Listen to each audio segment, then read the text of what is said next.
It's Wednesday on Your View. Welcome to the show. I am Murayo Afolabi Brown. As always, I have the ladies with me. Hello, Obiajilu Ugbo. How are you? I'm doing amazing. I'm taking it one day at a time. Selling my market. The hair is lovely. It's popping. Thank you. Thank you. One of my latest collections. So Nice. yesterday I spent the whole day doing a product shoot. I got the professional hair stylist home to do it so we could snap and upload some of the pictures to the website for those people that want to. And some persons have been calling me saying that they are not able to reach my page, my business page. I say, you don't even need business page. You know me now, BC Ugo. Just send me a message. I attend to you from all the corners, you know. You don't have to send my money to somebody else. So did this hair come braided like this, or you braided it yourself? And we braided ourselves. Oh, nice. So you can versatile. You can do it anywhere. Oh, nice. Style you want. Really cute. Well done. Yeah. How are you doing, Tokwe? You look very corporate today. Oh, yeah. Very unusual. I rarely do jackets. Hooked me up with this really nice jacket, and that's from Nigeria, and a pantsuit. I rarely do this. But I have a YouTube interview, and I felt like, okay, let me just look the part of business, business person. My business is not the business that you have to like dress formal, because I cannot wear this to sides, so I really don't bother with it. Yeah, boss babe, as they say. Yeah, you know. But we still have our promo running. We're still giving 300 square meter free if you buy 2 plots of land. So check out my social media page to get details about our current promo. I like the hair you use. Oh, you're really popping today. How are you doing, Mariam? I'm fine, thank you. Today is my stepdaughter's birthday. Oh, nice. You know, I was just reminiscing with my husband, and when I first met her, she was like, I'm 14 years old, and it's been many years since then, and like, wow, I'm old. So yes, happy birthday, Ambavi, wishing you all the very best this year, and, you know, many more years to come. Love you. Oh, fantastic. Oh, stepmommy. Yeah. Oh, cool. You know, I love this part because, you see, many people, we need to start normalizing conversations about having stepchildren, having surrogacy, having, you know, making unconventional decisions to do certain things so that people find it. Well, I was doing the makeup on that.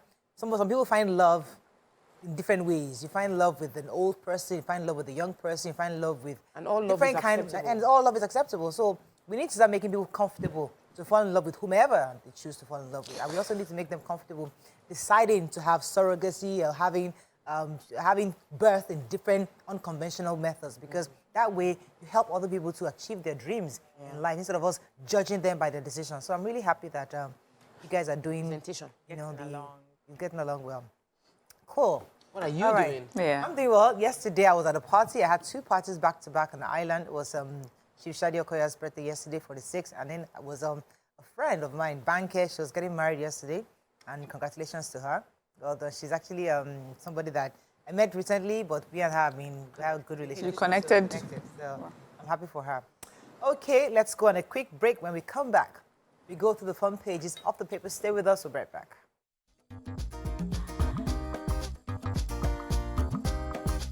Stay tuned. Your View will be right back. Okay, let's start with The Nation. High-level talks begin over Senate President and Speaker. JAMB reschedules UTME for candidates. Sudan, 40 buses move 2,400 Nigerian students to Cairo. Ex-Daily Times MD Peter Inaro dies in UK at the age of 88. NDDC to link oil-producing states with $15 billion rail project. Minister, Nigeria expects 10,000 malaria vaccine doses next year. Police deploy CPs in Ogun, Ondo, 9 others, and FCT. Okay, let me start with the $15 billion railway project that would link 9 oil-producing states in the country, and they say this is in the offing. This was revealed by the partner with NDDC. NDDC had signed an MOU with a United States-based Atlanta Global Resources, and the director revealed it at the summit that was held yesterday. It's called the NDDC Public-Private Partnership Summit.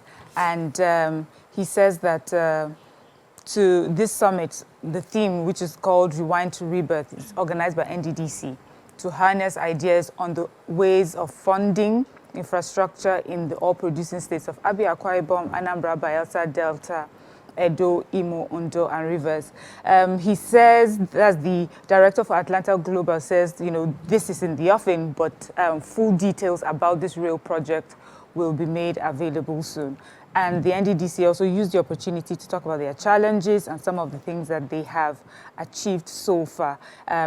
They also revealed that the 2,000 communities in 5 local government areas in Ondo State will begin to enjoy electricity supply from a power plant to be inaugurated in a few weeks. So it looks like NDDC, NDDC gets a bad rap for getting so much money and we don't know where the money is going. So this looks like a huge project and it's not the sort of project you can hide. So our eyes will be able to monitor to see the railway project linking these 9 states. So let me take the major headlines. So many of you know that the president-elect Asiwaju Bola Ahmed Tinubu is back in the country.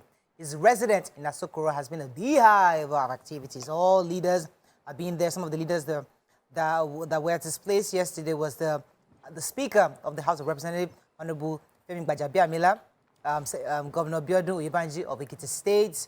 So many other leaders were all there. Particularly, though, was some of the front runners for the Senate presidency. Senator Godswill Akpabio and Senator Barao Jibrin were also there. People expect that they were there lobbying to become the speaker. Other frontrunners for this same race are Senator Orji Sokalu, Senator Osita Izunaso, and amongst many others. The chairman also of the APC, the chairman Abdullahi Adamu, also who was on a 3-week vacation, he also arrived. So so now time for lobbying has really started because everybody, all the key leaders of the NBC, of the National Working Committee of APC are back in the country, and everybody's now lobbying to see who gets what, and they agree on zoning, as discussed with the president-elect, where they would discuss and agree on where to zone especially of the principal roles for the National Assembly. These are interesting times because lobbying has started. I hear that people are even sleeping in the parking lots. People are waiting because everybody's now there. The man knew that the moment they enter Nigeria like this, work has started. So I also count down towards May 29th. Okay, so the Police Service Commission, PSC, has approved the deployment of 12 commissioners of police. They are Mohammed Hussaini Gomel, Kano State, Haruna Garba, FCT, Tajuddin Abbas, Delta State, Oladimeji Olarewaju, Ogun State, Taiwo Jesubi, Ondo State, and Julius Okoro, Benue State. They also have others, Romo Kere Ibiani, Bayelsa State, Muhammadu Bunu, Yobe State, Garba Yusuf, Kaduna State, Garba Ahmed, Zamfara State, Hayatu Ali, Sokoto State, and Aliyu Musa, Katsina State. So a statement was released yesterday by the PSC, Head of Press and Public Relations, Ike Chukwuani, and he says Chairman of the Commission, Dr. Solomon Arase, is calling for greater dedication to the national duty from the new commissioners. The posts will be coming with a lot of commitment and innovativeness and demands that they give total loyalty to the nation.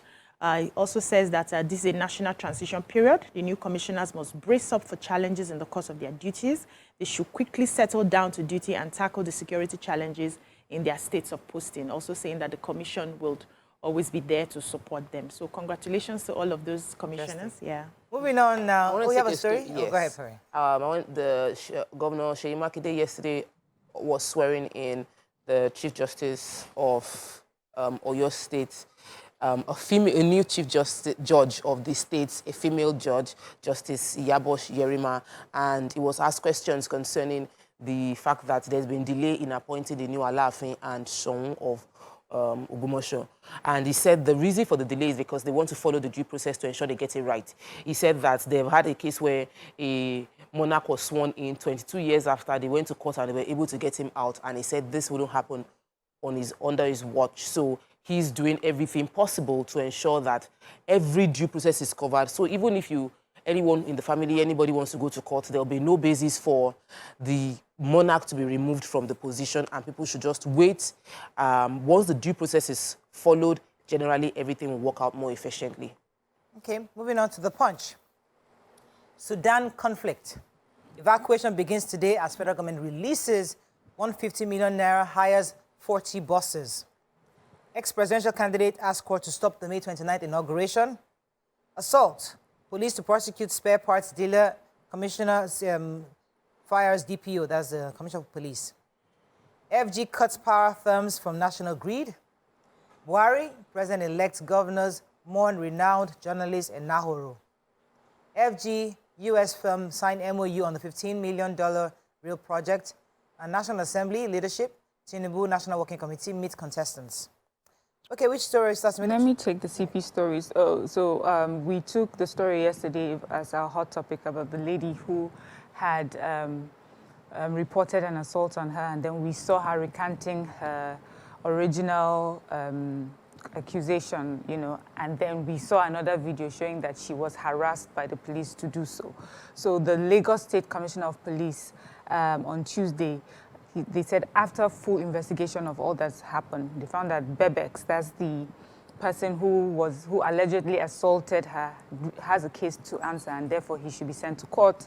And then he also said that the police officers that were involved in her finally, you know, recanting her original accusation have been asked to face disciplinary action for their unprofessional conduct. And the DPO of that station, that's Mushin, he's been relieved of his post, is what they say, of that posting with immediate effect. That's good to know. Okay, so yet another former presidential aspirant has claimed that he won the presidential election that was just passed. So he's part of the Hope Democratic Party of 2019. His name is Mr. Ambrose Owuru. He's asking the court to stop Asiwaju Bola Tinubu's inauguration because he actually won the presidency. He said that he ought to be the president in office now instead of the president. According to him, he wants the court to make an order placing on notice that any form of inauguration organized by Buhari on May 29th remains and is viewed as an interim placeholder administration arranged pending the hearing and determination of the substantive appeal on the constitutional interpretation thereof. So he is saying that he took Buhari to court when Buhari was running for office, and that because the case is yet to be decided on. Buhari does not have the legal standing to institute another administration. So he is the rightful president. Is this case still in court? That's what he's saying. So he's praying the court to stop that. Right. Yeah, it's more interesting. Major headline. All have rights. So the Sudan conflict, this is follow-up from the conversation we had with Mrs. Abikadabiri Erewa yesterday. She was given a report that they have already paid 150 million naira to an undisclosed transport company to provide 40 buses to move about 5,500, including students that are Nigerians from Sudan into Cairo. They mentioned that the city has over 5 million people, over 500 people have been have lost their lives, and of course many have been displaced. They also mentioned how people are running out of food and water within the country. But thankfully, the embassy had officially written to all the parents to let them know that they'll be evacuated from Sudan today.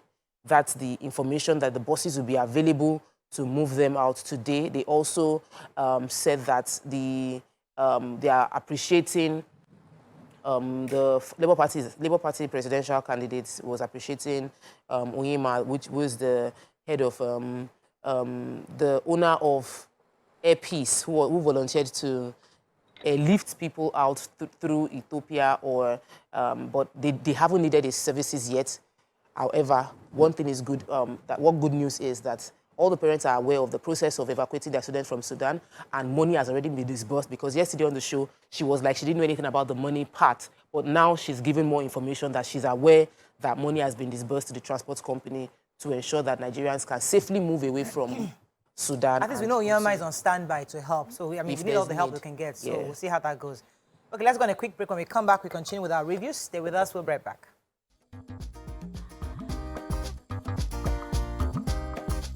Stay tuned. Your View will be right back.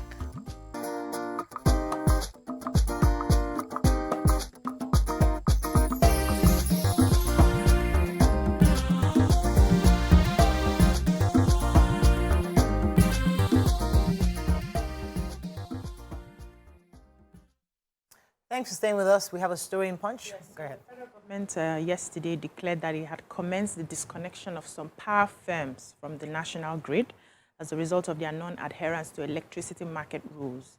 He didn't go ahead to name the affected power plants, but he explained that the Nigerian electricity supply industry was governed by rules, which were absolutely necessary for the viability and sustainability of the sector. He said these rules were sacrosanct and must be complied with by all existing or new players in the sector. When I had to mention the players, he said it included the electricity generation, transmission, and distribution companies, and all of them must interact effectively to create harmony for growth and efficiency and profitability of the sector. The rules must be obeyed and upheld according to the government. So he said there's this market indiscipline that is bedeviling all of the sector, and that is, causing a lot of issues in the scalability of the market. And so there are rules that must be obeyed or sanctions will be given. And they have gone ahead to say, I think one of the sanctions is partial or complete disconnection of defaulters from their point of connection to the grid. They will give you a notice of suspension and give you time frame to come and respond. If you do not do that, then they can go ahead with the suspension and all the sanction that they desire. Daily Sun, quickly, lobbyists besieged Tinubu's house. We're having challenges evacuating stranded Nigerians in Sudan. Justice in Nigeria, slow, costly, says report. FG Atlanta Global Resources signed MOU to construct rail in 9 oil-producing states. UTMA begins candidates. Parents complain of system malfunction and technical glitches. PSC approves new CPs for Kano, FCT, Delta, Kaduna, Ogun, and others. Headsmen kill LP chairman in Benue. Police rescue 2 kidnapped victims in Delta. And ex-minister Fani Kayode backs Kalu for Senate President Musa as deputy. Okay, which story starts in Daily Sun? I'll take the sad story of the Labour Party chairperson for Eduku local council ward in Upper local government area, Mr. Nathaniel Ochoche. If you remember, I took a story yesterday about 4 mourners in Benue State that were ambushed and killed by headsmen. And unfortunately, he was one of those, of the 4 people. The publicity secretary of the party has confirmed that he was murdered on Friday, and he said his death comes as a rude shock. They said he was a consummate party man who worked assiduously hard for the growth of his community, constituency, and country, both in words and works. And, the party is also asking that, the federal government, the state government, and all other stakeholders should rise up to the occasion of protecting lives and properties of people that, they've just had enough of this militia just coming in and taking lives and destroying properties and getting away with it. He's so rest in peace. Yeah. So still talking about the Senate presidency, the former Minister of Aviation and the chieftain of the APC, Mr. Femi Fani Kayode, has thrown his weight behind the current chief whip of the Senate, Senator Orji Uzor Kalu, as the Senate presidency. He was saying that he believes the Nigerian Senate will benefit from their hands as him and Senator Sani Musa as his deputy. Interestingly, he said that their loyalty to their party is unquestionable, and under their leadership, he says the opposition parties will have sleepless nights. I'm not sure if that's what the government wants. And Senator, that they are strong, bold, and reliable.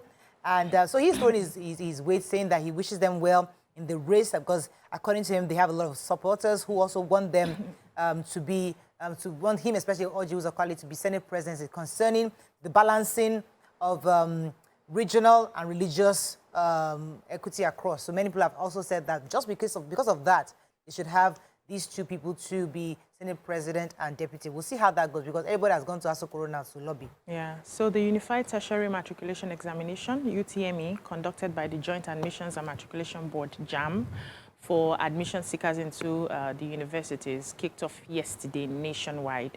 But there were different experiences across the centers. Some centers were okay, other centers had glitches. So the situation in Abuja showed that the exam was delayed by an hour. But when they asked the question if it was a technical glitch that caused the delay, they said no, they were waiting to receive a go-ahead from JAMB. so that they can do the examinations while, waiting for other centers as well to be ready. And in Lagos, they said there was also no glitch, especially people who wrote in Lasu, in Ojo, said they had no issues. The exam started at the time it was supposed to start. But there were some other states. There was a situation in Oyo State. Some of them came in really early. And they said, okay, for Oyo State, they had their examinations. They started the exams at 6:30. But in River State, they had issues. The exam, they were told to come for 6:30. By the time they got there, some parents were saying they had to, because they moved them to a village, so they had to even sleep, get a hotel in the town, and then they got there, the exams were not held. It was cancelled. The one for 8:30 was cancelled. The one for 11 was cancelled. But JAM is now saying that anybody who was not able to write the examinations will be given an opportunity to. So parents should not fret. Their children will get to write, especially if it happened because of the technical glitch here. I have a very important story. Hague Institute of Innovation of Law, HIL, has decried the costly and slow nature of our justice system, saying that about 81% of Nigerians' population are currently having prevailing legal and justice-related challenges. They mentioned the fact that many, about 81% of adults are experiencing challenges within the legal system or even getting justice sorted out within Nigeria. They also mentioned most of these cases are about land and domestic issues, and only 55% of these cases that get to court get resolved, and 85% are partially resolved, and barely 35% of cases that get resolved in court are completely resolved. Another major issue that was raised during the conversation is the fact that the justice system is choked, and we need to decentralize it. That a lot of villages, rural communities, unresolved, because the issues are not resolved, lead to intercommunal clash. But if they create, so the advice is Nnamdi Obiora of the Faculty of Imo State University of Owerri called for de-emphasizing the Nigerian justice delivery system and creating local justice system, like a rural community justice system, Nigeria Legal Aid Council, so that people can get justice without having to go all the way to the magistrate's court. We are calling for. We have to really so that issues are resolved quickly locally, and they won't resolve. We will also probably reduce cases of jungle justice when you know that there's a local community council that can help you resolve the issue. Our last paper, Vanguard polls obese case threatened by LP's factions fighting dirty. Let's find a story of not taking. Dual citizenship doesn't disqualify anyone born in Nigeria from contesting elections. Alleged 2.4 million naira fraud. EFCC docks Ondo speaker, 2 others. Economic cost of malaria in Nigeria may hit 2 trillion naira in 2030, says federal government. UTME candidates' parents decry system malfunction, technical glitches. We are under bandit siege. Taraba communities raise alarm. How Nigeria can use Japa syndrome for economic development, says World Bank. Somebody took that story. I did. Oh, you didn't see it? Okay. All right, let's... Okay, let me take the Taraba story. So in Jalingo, the Kutep communities of Takum and other communities in Taraba South, which comprise of 2 local government areas. We have a spokesperson, that's the president of Kutep of Nigeria, KYN, Emmanuel Okwen. He says that he's particularly worried about what he calls maybe an exclusion of the people in those communities from the coming national census exercise that will be taking place very soon. And the reason why he thinks that they may be excluded is because that they've been constantly attacked by marauders and bandits and whatever. And he says that as he speaks, about over a dozen people, dozens of innocent lives have been killed by bandits in Taukum area and other communities. He says thousands of people have been displaced from their homes. And he says the state government has not even visited these people to sympathize with them. No IDP camps have been provided, no relief materials to cushion their hardship. And that, since this has happened, because these communities are largely farming communities, he says a lot of them are going to down tools, it will affect farming in these areas. And also he says for over a year now, many kids haven't been to school because of, these constant attacks. And now there's going to be a census coming up, and they feel that, they will be they will not be counted because of insecurity. So it's just calling on the governor. Says he has a few months left, or a month left. He should try and do all that he can in this 1 month to bring about protection for his people. Hey, so for those people who are still trying to find a way to discredit the president-elect, remember they were saying that he has dual citizenship. So the former Attorney General of the Federation, Minister of Justice, that's Michael Awundwaka, has said specifically that dual citizenship does not disqualify anyone who is a Nigerian by birth from contesting elections. According to them, the only time it stops you is when it's through naturalization or registration. He said that the president-elect was born in Nigeria, therefore, that's even if he has a dual citizenship. Although we've learned yesterday from Yara, the gentleman that was in the helicopter, that specifically saying that it was given to him as a special duty, not because he was naturalized in any way. But he has said very clearly that dual citizenship doesn't stop you from running for office. So, nice try. Let me take the Japash story. So the World Bank Senior Managing Director, Axel van Trostenberg, has said that migration can be a very powerful tool for prosperity and development, and it needs to be managed properly. He mentioned a few strategies that can help Nigeria benefit. He said Nigeria should take ownership of matching. The origin country should actively be involved in the migration process. They should make it easy for people to migrate and create a platform that reduces the cost of repatriating funds into the origin country. They said they should also facilitate a knowledge transfer so that even though there might seem like there won't be active brain drain, if people that go are adding value via knowledge transfer to those in the country. He said they should also work with destination countries where they are going into so as to increase the profile of the relationship. And I realized that when I went to Qatar that some countries in Qatar, the countries manage their talents that are residing in Qatar and ensure they get better pay. And so the money goes into the country as opposed to just staying within Qatar. And Nigeria can do more to benefit from the fact that we are...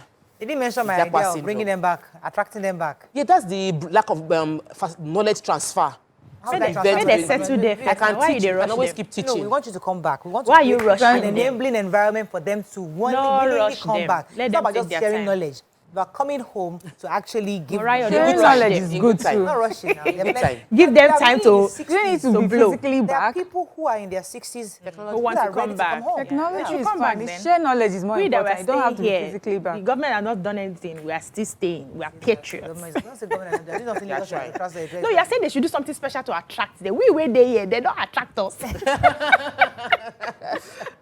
Let's go on a break. It's not our hot topic today. We come back. We're bringing our sponsored segment. Stay with us. We'll be right back.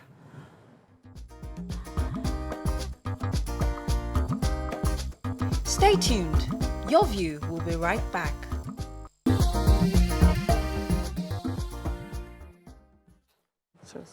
Thanks for staying with us. So we are going to continue our conversation yesterday, which we started a topic on sexual harassment, assault, intimidation, and oppression by of women actually in our society. This topic was because of the nursing mother who accused an influential man in her neighborhood of sexual harassment. It didn't stop there. She alleged that she was physically abused and assaulted helplessly. She was even asked or summoned by the police in the station to recount her story and say that she wasn't harassed. And there were videos of her being intimidated by the police. Since then, we have an update where the Commissioner of Police actually sacked the DPO, which is great news. We're also happy that the police officers who were involved have all been detained. And more importantly, the perpetrator himself has also been detained. This is good news, and it's important that when things like this happen, we highlight it and show, because Nigerians must begin to understand that it's not okay to sexually harass young girls or anybody at all. But we'll be speaking with the Commissioner of Police very soon, or the spokesperson of the police force, Benjamin Hundeyin, very soon, just to get additional update. But in the meantime, we'd like to hear your thoughts on this new update. You can call us on 081-270-53687, 091-390-7694. You can also tweet to us at TVC Connect. Please hashtag your view TVC so we can read your tweets. Ladies, we're talking about this because we raised the issue, people are talking about it, and then the police has responded. What are your thoughts on it? Okay, I'm sure you people have done justice. Well, it was a that's- short you're time not anyway. Yeah, So it was a done short time. justice to the topic. But I like the fact that the people have been arrested. The culprits have been arrested. Somebody has been sacked on, account of what has happened. And Okay, so I'm being corrected. It wasn't Yes. sacked. It was Was dismissed. I was going dismissed. to- Yes. Okay. So what? Because they can't sack. They can't sack. It's just a What's the difference between dismiss and sack? And you're out of office, so they can't sack you immediately. No more Immediately, okay, they Yeah, you need to- cannot. Yeah, and I'm hoping that's the question I'll be asking the PPRO, what it means when they say he has been Dismissed. relieved of his posting. Yes. So It if might be it's posting deployed elsewhere. elsewhere, yeah. So that's the But correction. we'll He ask- wasn't sacked, but he They need to redeployed. explain to us exactly, because we want to see these people involved punished as a way to deter other people from doing this. We also need to start speaking up about the rights of every woman or man to her body and how he or she wants to use it. We're in a society where if for a woman, if you're not married, you're seen as, I can do anything and get away with it. This one was nursing mother. This girl was nursing mother. So wait now, it starts from that level of, is she married? Yes. She's a single mother. She's married. She said Yes, she's married. She's married. Yes. Imagine, that's even more disrespectful because you feel you're influential, you have the money, or maybe you think she's not doing okay. So right now, we need to emphasize that a woman or a man owns her body and has a right to say, I want this or I don't want this. And no is a full sentence. So but we must set example with these people who we have caught. At least when you start prosecuting for things like this, there will always be scapegoats, people who you will catch first, that will serve as lessons to others. And we must follow through. I don't want anybody to fall under the call of, okay, now he's influential. Can we step down? We have dismissed, we have made noise on social media. The lady also needs to push the case. If she needs to go to court, she has I think to the go state to are taking over for her. Yeah. now. Yes. So But this- you must monitor to Yeah. make sure that this person suffers for this. So the sad part of the story was the police involvement. She did the right thing from when it happened to her to reporting and even making a video, to, bring people's attention to it. We were just really upset, really sad and disappointed how the police handled it. But we are also now encouraged by today's report that the police seem to have, there's a way they say it in Hausa, like, you've taken yourself back by doing that investigation and insisting that the criminal in this case is going to face charges and go to court. We're talking about how we were afraid that people will watch her video and never want to go to the police again. Yes. We're afraid that many young people, you're going to discourage so many victims. But now that the police has said this is what they have done, it gives us hope again. We're sure now that, okay, the police, when they talk about bad eggs, we can see that you have sifted the bad eggs from the good eggs. And I hope that she gets justice and he is made an example of for just many generations to come. Because when we don't make that exception, when we do not punish, we just allow for things like this to continue. Exactly. But let me come to you. What if there was no video? In a situation like this where it's her word against his. We see that. I mean, I know Nigeria as a country, we're not there yet where somebody's testimony should suffice. It's just about, now she had a video. That's what is helping this case. Yeah. If there wasn't a video, lots of girls every day, they get harassed. I know somebody who did plastic surgery on her butt. And because her butt became bigger than usual, some people just thought it was good to touch. Wow. And she didn't find it funny because, so her butt is bigger, yes, it was her decision, it was her body. And they started touching her. She went out to the mall, or I think I was in mall or market, wherever she went to. And they were hitting her body. Wow. And she was thinking, okay, yes, I paid for it, and I proudly paid for it. It's mine, but you don't have the right to touch it, but yeah. She's just lamenting. But she doesn't have a video as evidence. So that kind of situation, how do we move forward? No, but I think that we all know that the video have these are mobile phones have helped to strengthen justice system around the world. Around the world. Many of the cases we see when Black Lives Matter is because there was a video to record the police brutality, and it's helped. Even the one-on-one with human beings, the police, having a phone has helped. Obviously, you cannot say a word against, your word cannot hold water against a policeman or against a powerful person. In Nigeria, the powerful people are able to escape when you don't have any tangible evidence. So the video is incontroversial, and I'm happy that we now have this tool that everybody has access to be able to prove their case better.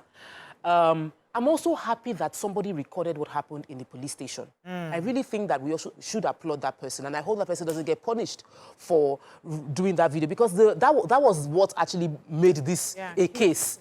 Because when the girl did the first video, people supported her, and then she came outside and people felt like, oh, this girl is lying. This is how they just come outside and whip up sentiments, and people were bashing her until somebody released the video of what happened in between. And that video made us see that this is the real story. The person, this is what happened in the police station. And there are cases like that. I've had someone said, I went to police with one case and then I left with another case. The case was turned against me. So maybe we should, to strengthen the institution of the police, we should have video recordings in the police station. Abroad, it's not perfect yet. They had to create something called body cam, because that way you can, the body cam can tell your own part of the story. So let us have, interrogation rooms should have cameras. In other countries, they do. Let's the police station have cameras attached to its solar-powered cameras, so that at a point in time, nobody can say we jacked the police officer, or police officer harassed me into doing something. The police can also be defending themselves that way. And it will also checkmate internal corruption within the system when such structures... They do have body cams, but obviously it's not, because I know that... it's not prominent. It's not across the country, because I know that one of our correspondents, Ivy Kanu, was telling me at some point that where she did witness that the police did have some body cams sometimes, but it's not everywhere across there. I'm not even sure if it was even Lagos State that provided, I'm not sure. But the point is, this is something we have in a society, and I'm really, really excited that the police took this up. We didn't see it as a case that was trivial, because many times they will feel like, oh, actually they've apologized to each other, just forgive him now. That's the usual thing we see, and I'm so happy that this girl is getting justice. But now, what happens after? So fine, the police has been redeployed or moved away. Who is following him? Who is ensuring that wherever he goes, he doesn't do the same thing? Those who are going under, the police officers involved, who are also being interrogated. How do we ensure they don't do this again? And then this young girl, how does she move on from this? Who's going to care for her, the post-traumatic self of this experience that this has caused her? Because now everybody knows how on social media, people will say, oh, you're the girl that they, that's another issue why people don't try to come forward. Yeah, but that's one. I think it shouldn't matter to her, right? We know that the way the society is, we are very good at shaming and blaming people. Some people will still bash her for going on with the case, for allowing somebody to be moved away. They will still have some consequences to her. But she should be of brave heart. She has done it. She has tried to defend herself, and this is all that there is. Anybody who brings any form of energy that she does not want, she should just do away with the person. She should also not focus on what she's going to be receiving from social media. If it's possible, she should just stay clean for a while till all of this is sorted. And people will forget. There's always this next big news that will come, and we move on to another thing. Why I don't like the dismissal, or I would like them to explain, or removal is, that's not strong enough a deterrence, if you ask me. We should be hearing something like suspension without pay for a few months. If this person is so high in ranking, this is the first time they are doing something like this, is not expected, but then they fall, they will say, I'm a human being and I fail, we should apply mercy.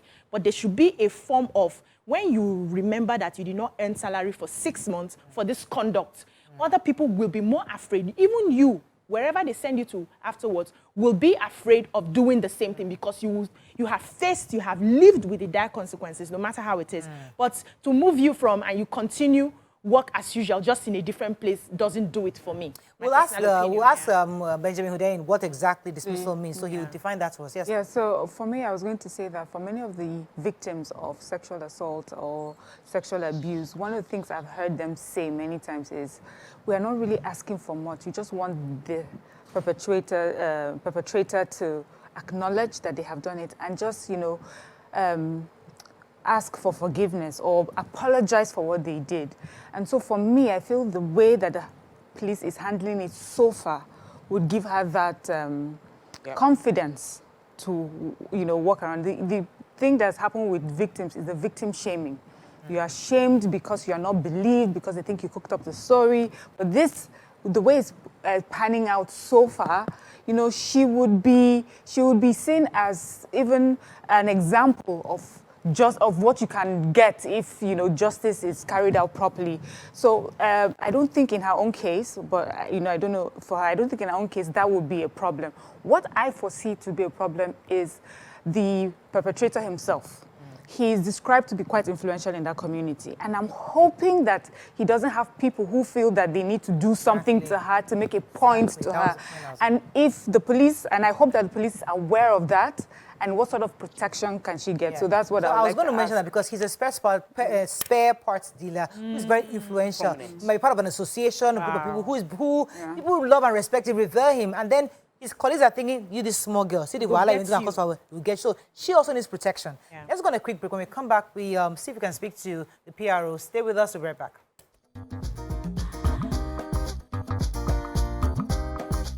Stay tuned.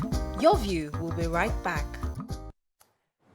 Thanks for staying with us. I'm told we have the PRO, Police Lagos Command. Fantastic. Benjamin Hudain will be on the phone. Good morning, sir. Are you there? Hello, sir. Okay, I'm told the connection is not right just yet.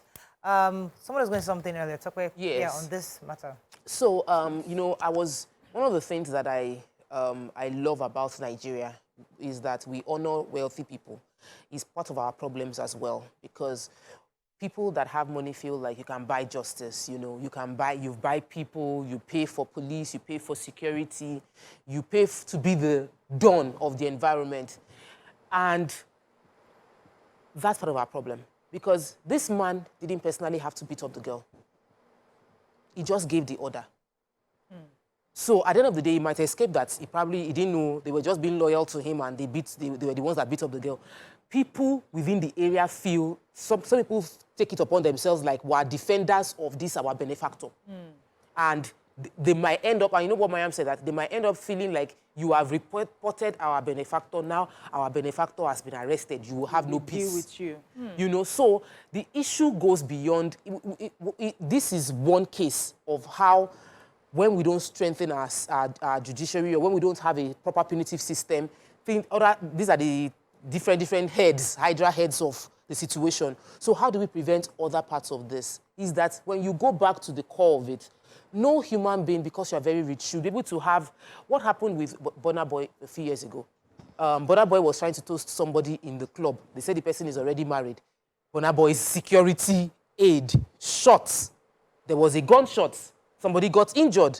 It wasn't him that did the gunshot. It was somebody, is his aide. So we have these powerful men that have people around them who, in trying to protect them, can beat you, can push you, can harm you. Who do we now hold responsible? Do we hold the person that has the security men, or we hold the security men that they were being overzealous? See, I like, while you're talking, something just dropped in my mind, but let me take Hassan's call first. Good morning, Hassan. Are you there? Good morning. You're live. Go ahead, please. Please, you see, this problem is a problem. It's a national problem. And it's about corruption in the system. Corruption with the law enforcement, corruption with the society. Look, here in Lagos, it is better we say it now. Some people feel that because they are indigent in this Lagos, they can do and undo in their area. And you see them harassing women, doing whatsoever they like. And here at the same level, you see people, because they think they have money, they have all these area boys around them. They can do and undo in this Lagos. It is high. Thank you so much. I was saying that while you're speaking, I was remembering the Maslow's hierarchy of needs, you know, where you know that it's pertaining to the psychology of people, what motivates people to do things. And when you have that basic shelter, food, clothing, where there's somebody who provides it for you, that person gives you the motivation, because that person is where you fight and defend it. Same way the average American will fight for the American dream. They have no clue anything else. They don't want to know if they're living in one big mansion. They have the basics. They have a decent house. They can afford their car. They will say, I am an American with passion. They say with confidence. It's the same desire. It's the same. That is It's providing the those person things who's for providing. them. So You that are for loyal us, to the person. we are loyal for life.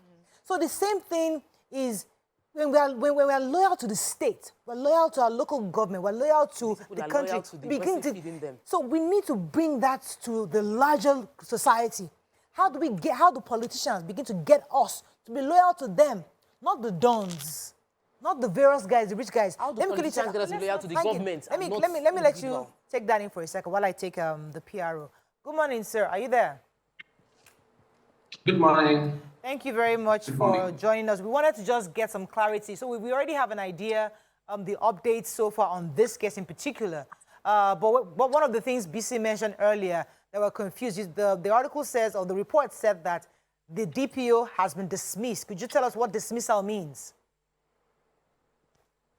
Well, the word dismissal did not come from me. People just decided to use that. And what I said was that the DPO has been relieved of his posting. Okay. And that means it ceases to be the DPO of that division. And the new DPO will be posted there while he will be redeployed. Okay. Deployed to where, sir? So we redeployed to do the same things elsewhere. Excuse me. Did you get that? Hello? Would he be redeployed to do the same thing I didn't get elsewhere? To be redeployed. Right, as a DPO as the same somewhere. position. Say that again? Would he be redeployed to be DPO elsewhere to do the same exact thing? Same job. Well, that's preemptive to say he would do the same exact thing, but he won't be redeployed as a DPO. He ceases to be a DPO for now. He will be redeployed elsewhere for another assignment, not that of a DPO. Okay. Okay, so let me even understand, in your investigations, I don't know how much of it you can tell us, in your investigation, was the DPO directly involved with what happened? Or this is just a punitive measure that you give to, like the head of a station for maybe not keeping his eyes open when he should have? No, this is because the DPO was privy to everything that happened. Okay. Everything happened under his direct supervision. So it's safe to say it was part of the whole thing. Okay. So I wanted to ask if there's any plan for protection for the young lady in question, if there's any form of police protection, understanding how our society works and the fact that some people may decide to take it upon themselves to punish her for coming out. Well, it is our mandate to protect life and property. So it's all about risk assessment. If it comes to light, if we come across the information that her life is at risk in whatever way, we are duty bound to protect her. So we are not ruling that out. And we are also open to getting complaints or information from her. The moment we can establish that her life is in danger, definitely we will protect her. Okay. Her life will be in danger well, I won't say in danger. I would say her life would be complicated by not only the loyalists of the person who perpetrated, but also maybe those who are, who feel some sort of way about the DPO that's just been dismissed from, that posting. So how do you even guarantee her safety from other police officers that may think she spoke too much? Well, the answer I gave earlier still suffices. That the moment it's established that she's in danger, maybe from people or from even police officers, we'll do everything within our means to ensure that she's safe. Okay. And we mean that we'll do everything. Okay, so my question is a bit, I'm trying to dig into the foundation of what would have caused this. What would make a DPO sit and supervise this kind of intimidation take place to someone who is coming in as a victim to report a situation? And in my own personal analysis, which you can agree or contradict, this tends to happen when an influential person, we know police are being, a lot of police stations are being supported by private successful individuals within the area. How do we get the police officers, the DPOs, the IPOs to separate justice, the process of implementing justice from a case of, I know this person. This person is the one that bought us this bus, that donated these toilets, that donated this one to us. How do we find that balance? What is the police doing to ensure that there is no favor to people that they have a relationship with? Well, it's an individual thing here. This DPO compromised professionalism and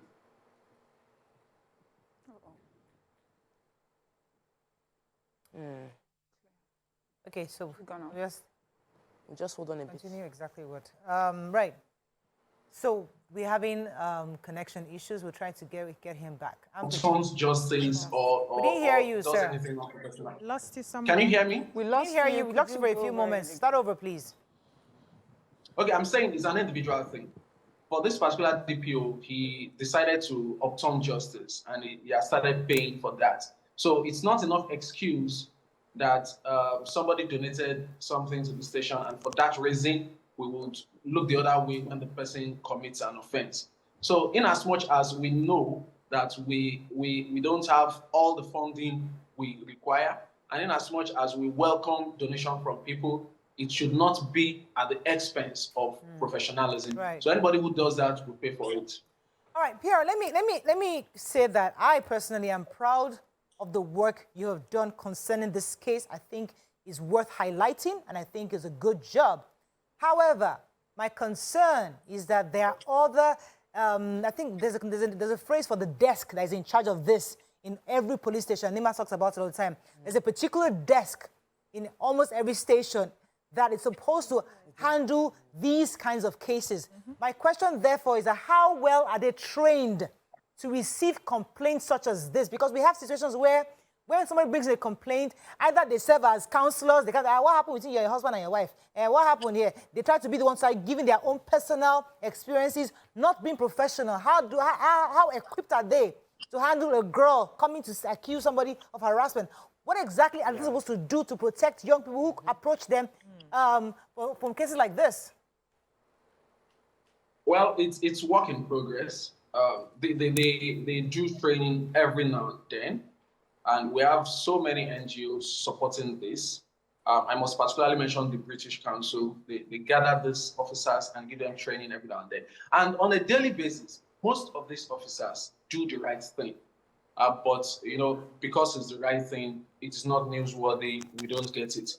And for the few ones who go against the norms, Okay, that's the point. Guy, your internet is not working now. It's not our own. It's not our internet, it's their internet. It's from the IG's internet. Okay, so we'll try to get him back. We're told that, because I actually had another question concerning, I was going to ask him, but let me go on a quick break. Let's see if we can do the connection. Stay with us, we'll be right back. We've seen his face, we can call him on phone. Stay tuned. Your View will be right back.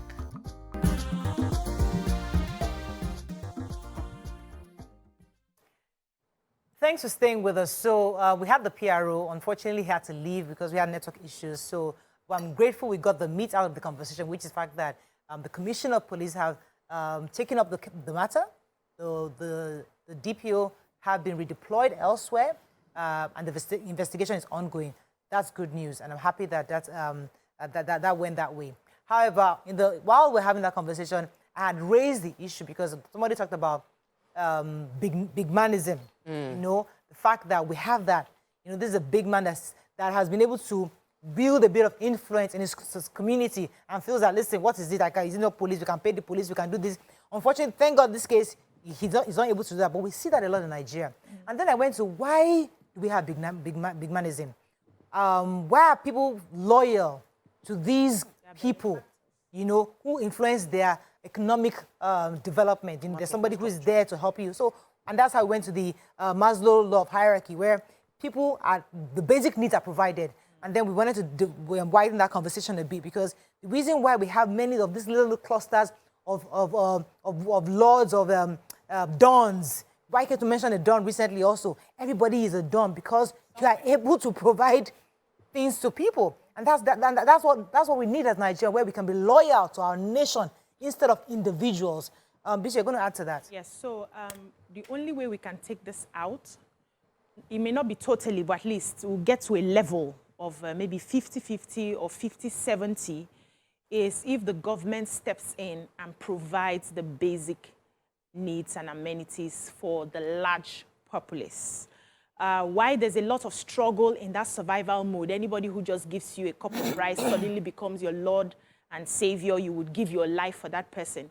Is because we're still scrambling at a level where there is no similitude of hope. The basic, simplest things, a lot of people are struggling to even get.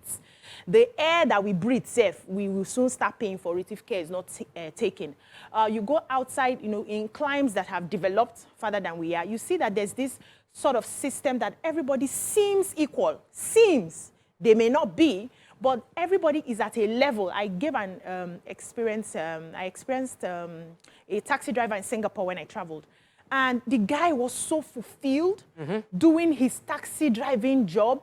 He was full of smiles. He bought snacks for my son. Yes, this is somebody who is in his country doing his job. And he told me that he travels twice a year for vacation.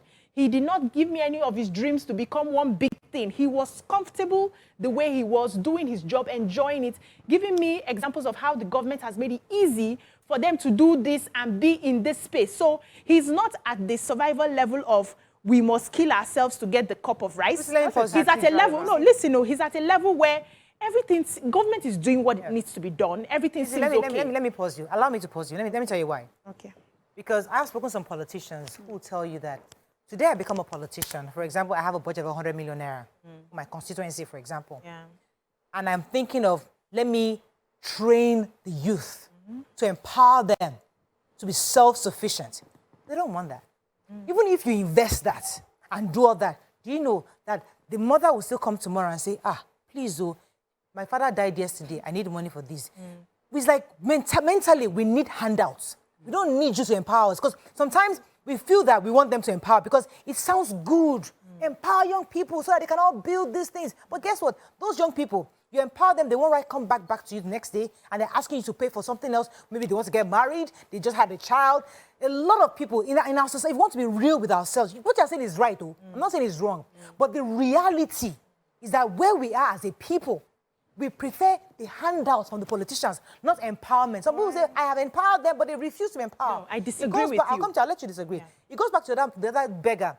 The man said that, I saw a video of a man who said that there was a woman that had triplets. They helped her, they raised money for her, got her a place, got the community, got them governors involved, everybody gave her money. After they've done everything to this woman, someone went back on the road to go and beg. That's a different mentality. Most Nigerians are not in that space. That's really? true. Yes, they are not. So why the people you see are people who, okay, for instance, that empowerment you're talking about, you empower them with some certain skills. There are no factories to deploy those skills. So they're back to square one.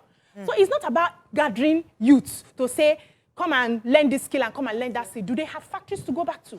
So use the resources that you have to put the factories in place. Use the resources that you have to make sure there's power supply. I can sit in my house and be selling Zobo, and I will not have any need to go and meet a politician to give me a handout. Fantastic. The problem is you have in your mind. So they sit down on the table and they come up with ideas, not being in tune with the needs of the people. So you give good incentives that are not in alignment with what your people need. Find what they need, put those things in place. Everybody will sort out themselves. They are very young, intelligent, hardworking young Nigerians that are tired of, they don't want that handout. So I really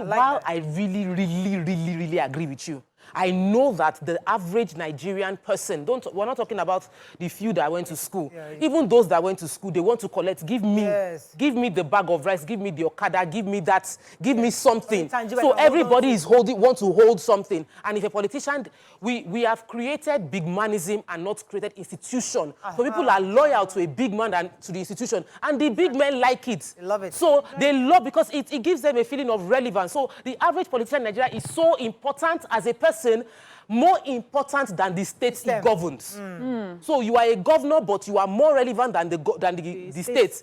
You are being reminded and remembered for the kidney transplants you paid for as a governor. Should you have to pay for kidney transplant as a governor?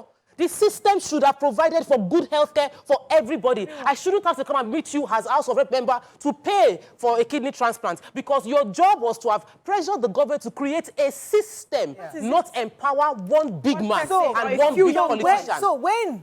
Thank you for a second, because I want us to have real conversations here. So when you now do that and you build this, when I went to Uyo, this beautiful edifice, hospital, At that time, in your mind, you've done something for the people. They didn't do it for the people. Wait, That one, all of us know politicians know. don't build humongous facility for the people. They build it because if I don't do it, I cannot Legacy stop. project. Yes, and I have to get to the point that this is the building I did. We are not really dealing with the issues. On that one, I agree. We are not dealing with the issues of the people at So all. here is where I'm going. We're all speaking on the same page, and I think we're all saying the same thing in different ways.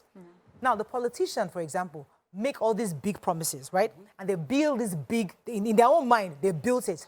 Now, you ask them, where is the doctor that will serve in this hospital? You know they. Where are the nurses that will serve in this hospital? So I hear you. They're all just projects for just to say. However, I know of other politicians who try to train doctors, train nurses, train people. However, they prefer the handout because I have a limited budget. A doctor preferring I have a limited budget. That budget, I want to use to create systems. But the people don't want that. They want you to pay for their father's birth, the father that died. Burials and ceremonies, wedding ceremonies, school fees, house rent. That's what Nigerians want. They want you, even though I feel like, yes, you've trained me you've sent me to school. But my father just died. I expect you to give me nothing less than $1 million. If I don't give you what we have. So it's part of the problem, the mentality that we have, that we need to begin to change as a people and also the government also. Yes, Mariam. So that's the reality on ground. The truth is, Tokwe and BC have said it all, really. I was just going to say that we have created our own system, and our own system is that we hand cash. We would rather give fish than, teach people to fish. And, when I used to hear that before, I'd be like, why is it not just easy to teach people to fish? It's because it involves a whole lot. It involves your time, effort. It's much easier to just hand you fish and wait for you to come back and collect. When you talk about people who, even when they get training, they still come back for the handouts, it's because you created a system like that. So you have people who are getting the training, but they also know that there's a system. If I know this person, if I move up the line a bit, if I call this person, I'll get a handout. If it wasn't there, would they, will not apply that, will not go that route. We'll go the route of going through a training or any other empowerment programs that that is provided. There's something that BC said that I find profound, which is you build all these things, you give people, you give them all this training, but you're doing it without any acknowledgement of the realities on ground. So you've built a hospital. Meanwhile, everybody here has not been able to finish secondary school because they could not even buy JAM forms and things like that. So where are you going to get these doctors and nurses? Then you say, oh, these people are lazy. I have to bring people from other states to do it. Because their governor has paid for JAM forms or has encouraged going to schooling by making sure there's food in, things like that, paying their parents' salaries on time, they're able to send their children to school. So these are the things. What are the actual problems in our communities? What do we need to do step by step first before we get to the big, elephant projects that we have? I know of a company that built schools for an administration that, that's passed. Beautiful, huge schools, but no students went there. It's not that there are children that are not out of school. There are, but you build them so far away from them. The children have to pay to get to those schools. By the time the schools open, because you are also keeping it for a certain time to commission it, it was run down before. So really, we are a selfish set of people, all of us, in one way or the other, and we can do better. Let me take this call from Ajike. She's calling from Lekki. Good morning, Ajike. Sorry for keeping you. Hello, good morning. You're live. Go ahead, please. Yes. I really commend all you ladies. I've been following you for years. It's Thank like you. a religion to me. Thank you. Now, I'm sorry. I've been calling during the time you were talking with the police. PRO, yes. Boss, go ahead. But I couldn't get through. It's okay. I just want to check in this. I live in between Aja and Ado. And I have discovered that the police, especially on Monday mornings, they will put out female officers, maybe like 8 at a time on that road, at an axis in which whoever is going out can never escape them. And they are there extorting money. I am retired. I don't go out every morning. but I have seen them on the very few Monday mornings at which I had to go to Which my area doctor. exactly, ma? So we are very specific in the feedback to the PRO. Which area is specific? Between Aja and Ado. Where exactly? Between Aja and Ado roundabout. Ado roundabout, okay. Yes, in between Aja and Ado roundabout. They stationed themselves somewhere there.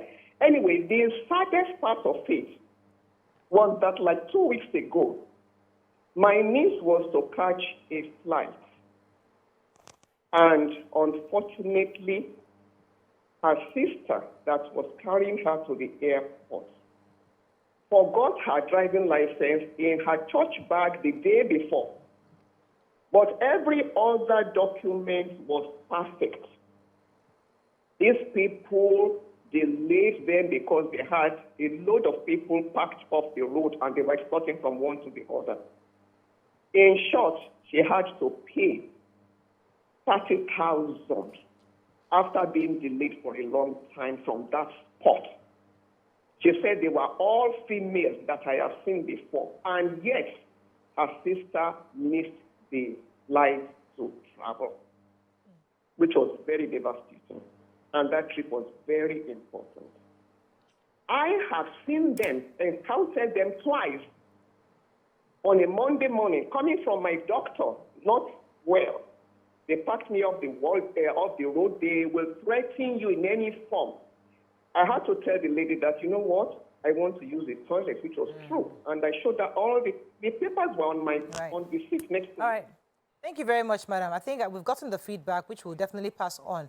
I know it's wrong and it's illegal to drive without a driver's license. I mean, because I know even abroad, when I was stopped, trust me, that whole day just messed up. You pay a serious fine. So we shouldn't be driving. And whenever I get to that situation, I beg. I shouldn't be begging. I should follow the but it's important for but it's important to note that we should always have that other soft copy in the car. Yeah. It's important as evidence. Yeah. But either way, you shouldn't delay the persons. Either you take them to the station. And the ticket was paid into a private account, not into the personal account. You either take them to the station, you follow them to the station, or you that are going to the plane and to the airport, you leave the driver, go take a taxi, and then let the person delay.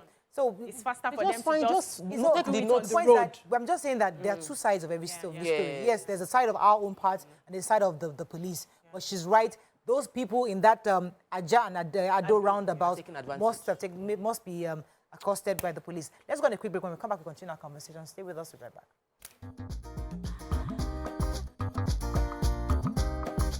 Stay tuned. Your View will be right back.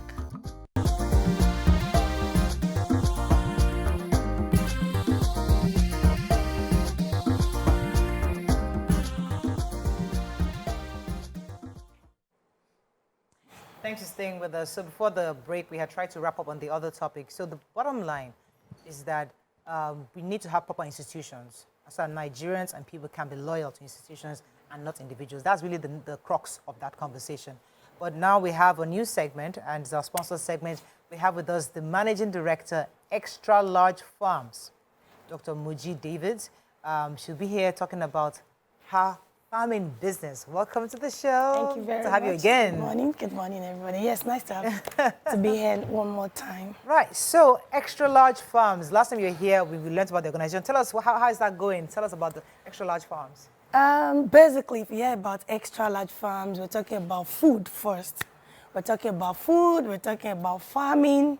We're talking about health, because remember I linked your health to eating healthy, living healthy, and just basically just being on the natural state. Then we talk about empowerment, financial empowerment.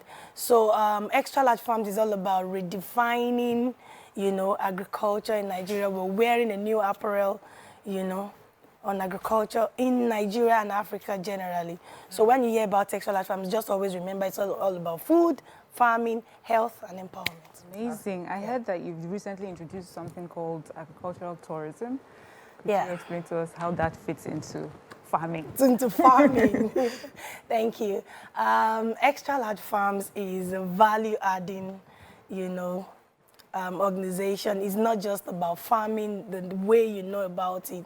So we're always looking at how we can add more value. You know, you want to wear a new apparel for something. People already have a conception about farming as a dirty job, never do well, blah, blah, blah. So we are trying to, you know, rebrand, so to say. So we bring in agricultural tourism. Now, you want somebody to love farming, you want somebody to love agriculture, but you're always painting a bad picture about it. Then it's not going to fly. So what we do is we create a very conducive, fun, you know, inviting environment at our farms so that people can come in, you know, just come to play. You know, just come on holidays. Then you can now make up your mind whether you want to be a farmer or not. Because by the time you're seeing what is already on ground, nobody will preach to you about becoming a farmer. So that's the perspective we've come in, you know, we've brought into agriculture. We call that agricultural tourism. And if you check well, in some advanced countries of the world, you see that they're netting in a lot, basically from the tourism, you know, sector. But, you know, tourism is just generally about holidaying and all that. But this time around is linked to agriculture. So you're coming to a farm for a visit, you're coming to a farm on holidays, you know, but you're seeing the farm setup and everything, name it, the animal husbandry, the crops, the fishery, but at the other side, you're enjoying so much comfort like Okay, so it would not involve me also getting on the farm and... Yeah, you will see the farm. You will be able to go on some farm tours, but you will still enjoy yourself like you are on another planet. So that's what we're doing. It's amazing. I've had that experience somewhere in Abuja, and it was really interesting and new to come to a farm for vacation. But I know that you're organizing a business masterclass to celebrate International Workers' Day. Tell us about it. Thank you so much. So it still links to the agricultural tourism.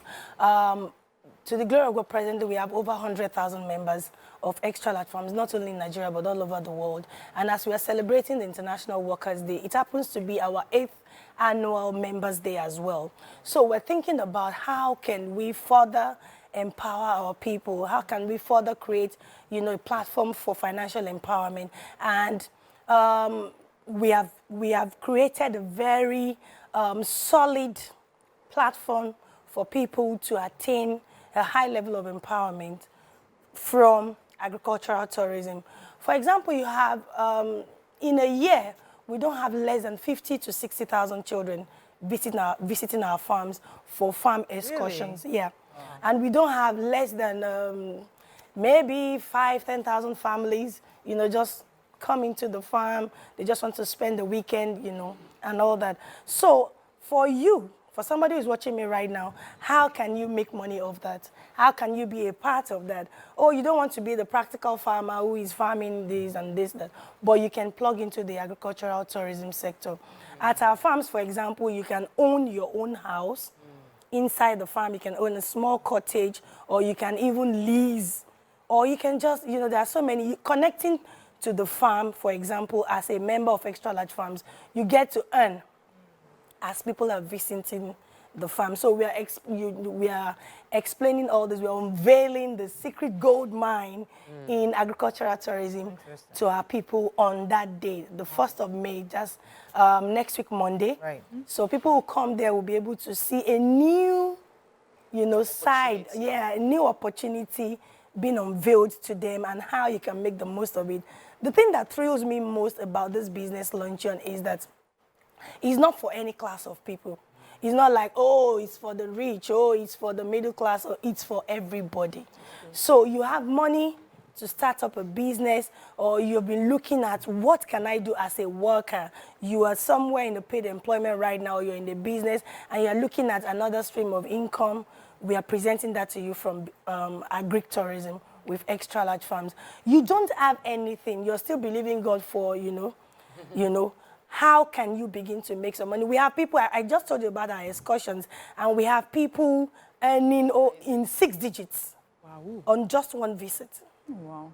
So, and you don't need any money, you don't need any capital to start up that. So all those things we are going to be unveiling to people, teaching people at the business luncheon on Monday. So can you as we celebrate our members. Of the business luncheon itself? How can someone who's watching right now get involved with the business luncheon, register and join? Thank you so much. Basically, that program is supposed to be exclusively for extra large members. But because it's International Workers' Day, we're opening our doors and we're welcoming everybody. It's happening live at Eco FM Hall, Agidingbi, Ikeja. That's on Monday, the 1st of May, and it's by 11 a.m. Basically, you're supposed to pay, to get an invite. But for the first 200 people who are watching this right now, you will not need to pay a dime. Courtesy of ladies of the fine ladies in the building. So how do they reach you then? So you just need to begin to send invite me. Just say invite me, either by WhatsApp or by call, or you can just to the numbers on the screen 0913-428-7656. So you can call that number, but basically just send invite me, so we can book, we can reserve a seat for you, and you won't need to pay a kobo. So let me give you an example, because there are people listening to you right now, they're thinking agricultural tourism, they're still not very clear. So is it like you build a house, like a hostel, you build within the farm? So when people come in, they pay for that hostel, I get rent, or is it that I own a farm? Is it that, what are the opportunities available? You want to wait till Monday to tell us that? Okay, let me just give you a little idea. Okay, so the farm, excuse me, the farm is presently the location is called the Extra Large Agri-Tech City. It's at Ogun State, and it's sitting on about 3,000 acres of land. So, but when you come, you see a vast area of farmland and everything, but you also get to, see a very comfortable accommodation, aspect. So when you come around, you can have a good place to sleep. You will almost be asking yourself, am I still in Nigeria or I'm somewhere else? But apart from that, we are brought injected into it some form of health issues. So you're coming also for your health, you're coming for mental wellness, you're coming, to just get your vision back, So, and then, for example, you have body pains and all that.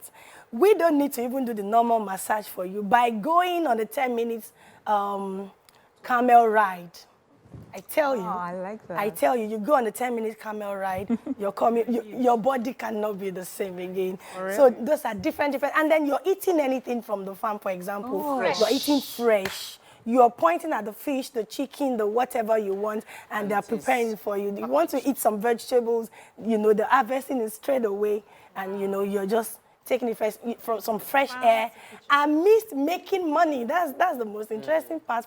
So you think you're holidaying, you think you're enjoying yourself, but at the same time, you're being financially empowered. See, this is your nails. Do you get dirty? Do you ever get dirty at all? This is your fine nails. I told you the secret. When we have to get dirty, we get dirty. You won't want to see me when I'm dirty at the farm.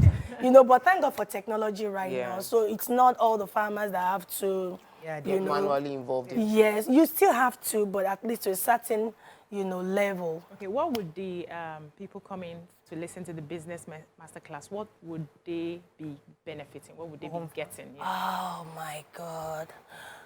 What would they be benefiting? A total change of mindset.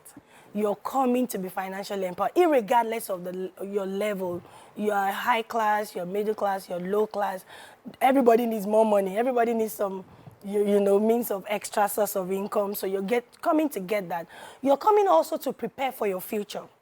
Because whatever you're doing now, you're young, you're active in service, one day you're going to retire. How can you begin to plan your retirement? A business you can fall down on. You have some farmland somewhere. You have some, following. Like I always say, the problem of Nigeria is not whether we have land. It's about putting our lands to effective and profitable use. That's a good place you went to, because a lot of people reach out to me that they have land and they want farm to take place, and I say I don't offer that service. So do you offer... by coming around, we're going to show you how you will be able to put your land into practical, effective use profitably. You're learning that something you can do for yourself, for your children, against your future. And you also want to be a part of the Agri-Tech City project we're running right now. You can own your home, you can lease a home, you can just have your space, and you can also get connected to the family of eating healthy. Don't forget that's our major vision at Extra Large Farm. So you're getting connected to where you can just have direct access to your food as it's coming straight from the farm. And most of this food for our members even comes free. Yes. So there are some secrets that we're going to be unveiling on that day. Fantastic. Yes. So if I'm an investor, for example, and I'm thinking, how can are you open to like investors who are interested in maybe the amusement parks? Because the kids, when they go for things like this, sometimes when they see 1 or 2 animals, they're done. I mean, kids love animals, don't let me say that. But there's some kids that just want the fun amusement park. Is that part of you? Is that also in your own farm, or is that something you hope to have? As a matter of fact, we have a team from Thailand, and we are having a very wonderful amusement park there. We have cinemas right in the farm. We have a very large Olympic-sized swimming pool right in the farm.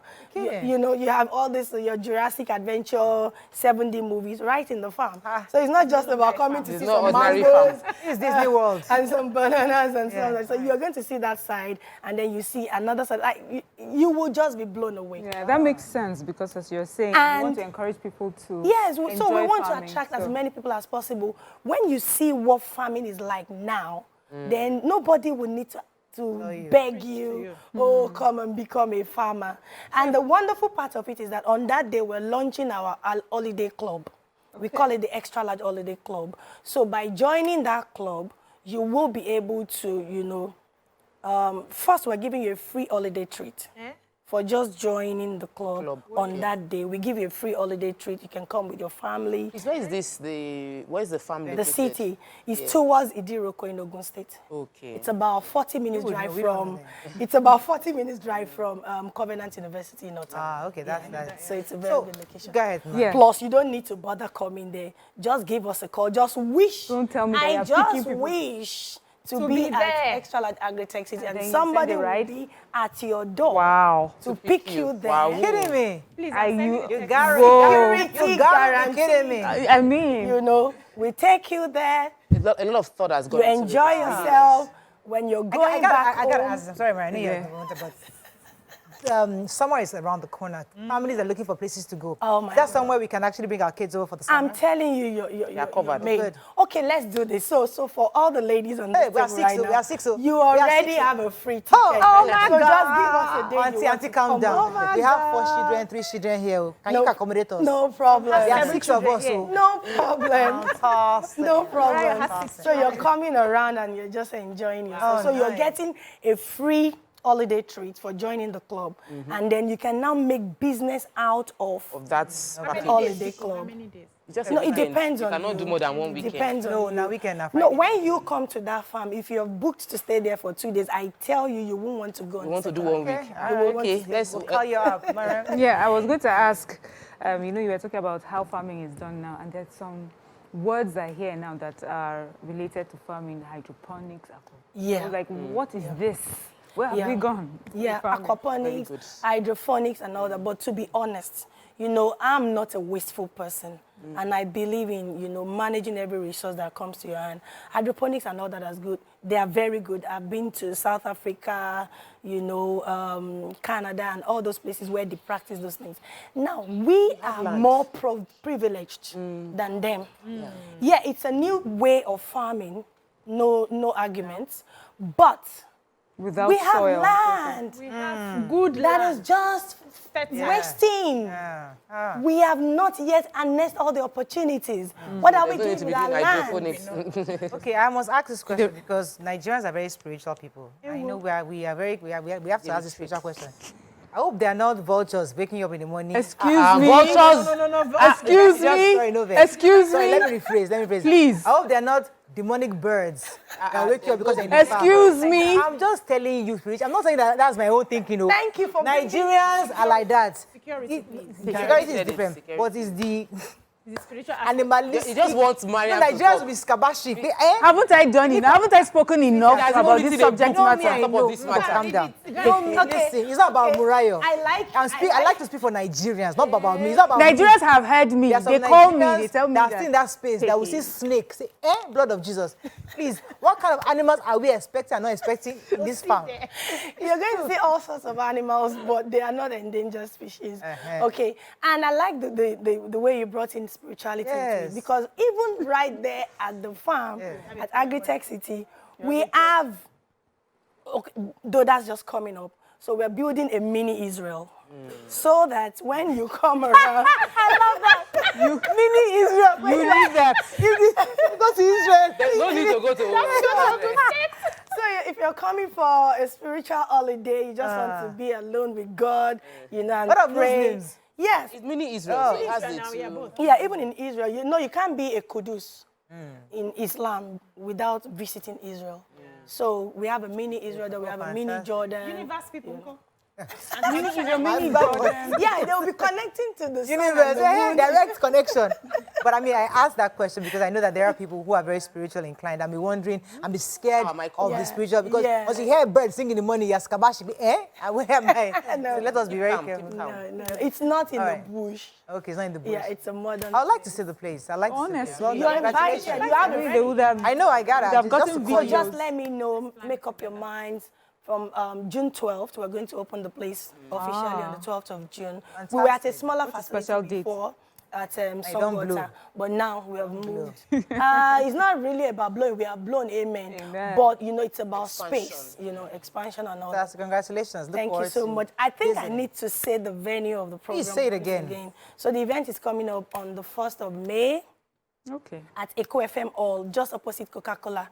Agidimbi, right here. In Ikeja, yes. And the time is 11 a.m., no African time. Please take a picture of the information on TV so that you don't lose it. Go ahead. Yeah, and like I promise, for the first 200 people who are going to invite me to the number displaying on the screen right now, I'll say it again.